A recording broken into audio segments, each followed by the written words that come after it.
নাহমাদু ওয়া নুসাল্লি আলা রাসূলিহিল কারীম, আম্মা বাদ। আউযু বিল্লাহি মিনাশ শাইতানির রাজিম, বিসমিল্লাহির রহমানির রহিম। সকল প্রশংসা সেই মহান আল্লাহ তাআলার জন্য, যিনি সমস্ত পৃথিবী সৃষ্টি করে 18,000 মখলুকাতকে সুন্দরভাবে পরিচালনা করিতেছেন। বাংলা, বিহার, উড়িষ্যার নবাব আলীবর্দী খাঁর নাতি নবাব সিরাজউদ্দৌলা 1757 সালে পলাশীর যুদ্ধে ইংরেজদের কাছে পরাজয় বরণ করেন।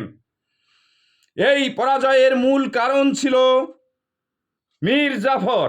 মীর জাফর সৈন্যদের যুদ্ধ করার অনুমতি না দিয়ে বিনা যুদ্ধে ইংরেজদের জয়লাভ করার সুযোগ করে দেন।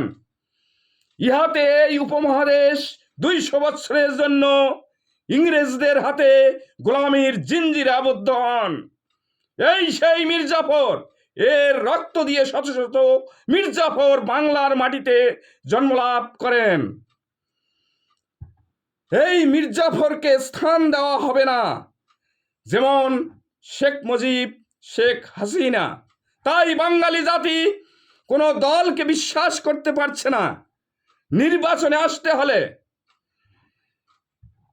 দলের প্রধানকে নিজ ধর্মের ধর্মগ্রন্থ মাথায় নিয়ে বাঙালি জাতির সামনে ওয়াদা করতে হবে যে আমার দল কোনো মির্জাফরি করবে না, আমি সমস্ত দায় গ্রহণ করলাম। বৈষম্য বিরোধী ছাত্র জনতাকে তাদের আন্দোলন পরিচালনা করার জন্য বিশেষভাবে অনুরোধ জানাচ্ছি।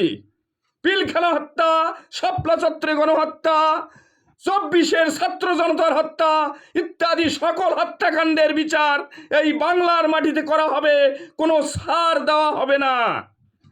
সবাইকে আন্তরিকভাবে সালাম, আসসালামু আলাইকুম।